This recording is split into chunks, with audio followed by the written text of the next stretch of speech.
Episode 6, The Fly, is where all hell finally breaks loose. Containment shatters, hybrids and aliens clash, and the body count skyrockets. The Fly doesn't just raise the stakes, it turns the entire island into a death trap. What's up, everyone? Welcome back to Atomic Cult Media. Today we're diving into Alien Earth, Episode 5, The Fly. This is the one where Noah Hawley said, "I wrote the most disturbing scene people will see on TV this year." The episode has everything. Corporate greed, memory wipes, an evil sheep, and yes, a giant alien bug that proves hybrids are not exactly immortal. So let's break it all down. We open with Wendy basically chit-chatting with a baby Xenomorph in its glass box like it's a Tamagotchi. Watching them is not just her brother, Joe, and Kirsch, but also the sheep with the creepy alien eye. And yeah, the sheep is now one of the most intelligent beings on this island. Joe worries about Wendy's future maintenance needs if she ever leaves Boy Cavalier's island, but Kirsch quickly shuts that down. He's like, "She's not going anywhere. This is Neverland. You don't leave." Meanwhile, Wendy is sipping on Boy Cavalier's Kool-Aid, convinced her new Xenobuddy could be good. Meanwhile, Nibs is having a meltdown, possibly pregnant, possibly traumatized. And Boy's right-hand man, Adam Ines, orders her memory wipe. Arthur, the only guy with a conscience, refuses as Adam fires him. Dame Sylvia, who up until now was the good doctor, agrees to the procedure. They wipe Nibs, reboot her, and she wakes up like a Windows 95 with no crash memory. Of course, she's immediately suspicious, since Wendy wakes her up and asks how she's doing after she said she was pregnant the previous episode. And that makes Wendy furious, that Nibs never got the choice. And that's when Wendy starts connecting the dots. The hybrids are lab rats. The Xenos are lab rats. And maybe people are the real monsters. Then cut to Boy Cavalier meeting Yutani. Boy puts his bare feet on the table during negotiations, proving that the scariest thing on the show isn't Xenomorphs, it's corporate men with no socks. Yutani wants her cargo back. Boy says nope. Thousands are dead, but hey, finders keepers. She offers 10 billion.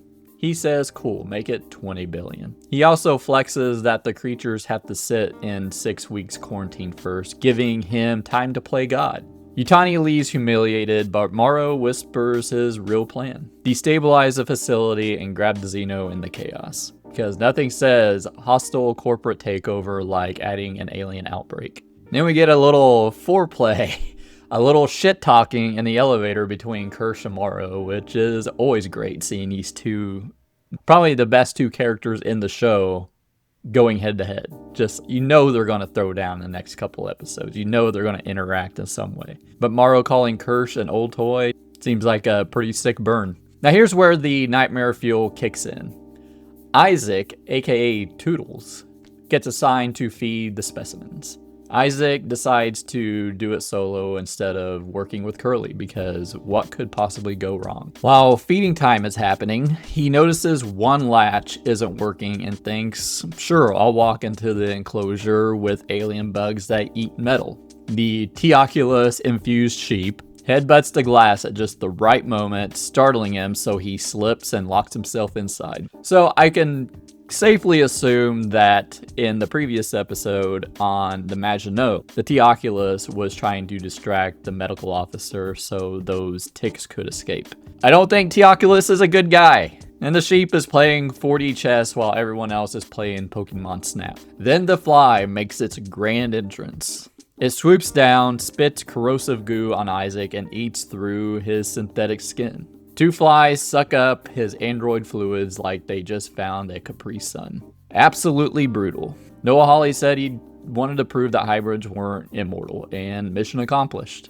Isaac's death is disturbing, sad, and darkly funny in that only Alien can make a sheep terrifying kind of way. It's sad. He's like one of the most likable characters, and they're teasing the deaths of so many people, and they just pull the rug from under you and just kill the most innocent android. Well, maybe not the most innocent, maybe Smee is, but yeah, it's just like a rug pull, and I kind of love that about this show. Arthur, still shaken, tries to help Joe and even slip him a code to escape with Wendy. But while Arthur investigates Isaac's death, slightly under orders of Morrow, lures them into the lab, and boom, facehugger attack, classic alien move.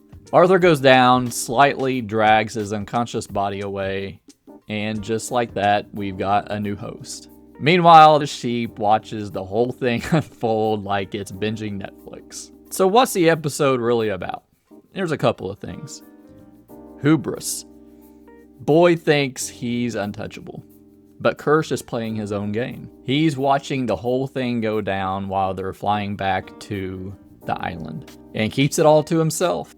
Control versus choice. Wendy's empathy of the Xenos mirrors her anger over Nibs' memory. If people are just tools, who's really the monster? And new threats. The Fly. Not all aliens are flesh eaters. Some have a taste for hybrids. And that changes the power balance completely. And let's not forget the fact that Noah Hawley wrote an evil sheep mastermind. Forget the Xenos, the sheep is now the scariest character on the show. Episode 6, The Fly, is easily the most disturbing and chaotic episode yet. We've got Wendy bonding with her pet murder machine, Isaac's tragic death, Arthur face-hugged, and Boy Cavalier showing off his toes. If you're enjoying this breakdown, maybe like and subscribe. Everyone's welcome into the cult. Let's take a look at Alien Earth, Episode 7, Emergence. The trailer teases nothing but chaos. We open with Slightly showing where he stashed Arthur's body after the facehugger attack, hiding him like a guilty child under the bed, and asking for help. That sets the tone for the episode. Secrets, lies, and betrayals ready to boil over. We see Kirsch investigating the aftermath of Episode 6. Soldiers wading through the rivers, and Yutani's Ronin commandos surfacing from the water like sharks. Wendy, meanwhile, rallies the Lost Boys, telling them that they are never safe on the island. The key moment comes when she screams, "What did you do? What did you do?"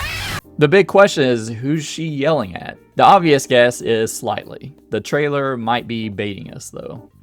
Curly has been desperate for Boy Cavalier's approval, and could turn traitor, which with Reddit's theory that she's the weak link in the group. From the synopsis, we know the escape plan gets hatched, and here's where I'm betting. There's no way they actually make it out. The greener Earth footage we've seen, Joe covering Wendy's mouth at the docks while soldiers surround them, suggests that their breakout attempt ends in capture. Add that to the blood spray shot on Nibs' face. It feels like betrayal plus carnage are guaranteed. The other huge variable is Arthur. He's carrying a Xenomorph embryo. If Slightly can't smuggle him out, we could see a chestburster scene next episode, setting up the finale. And the trailer briefly shows soldiers getting absolutely shredded by a Xenomorph, which I'm guessing is Wendy's pet Xenomorph. So here's my prediction. Episode 7 splits the factions wide open. Curly sells out the group. Wendy's bond with the creature gets tested.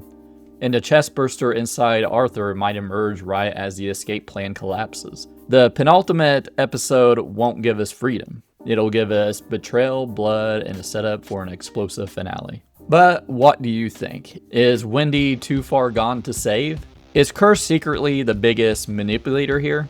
And most importantly, is the sheep the true big bad of Alien Earth? Drop your theories in the comments below and hit that like button if you're still recovering from Isaac's death. Click here to see the rest of my Alien Earth episodes, and click here to subscribe for more deep dives into Alien Earth.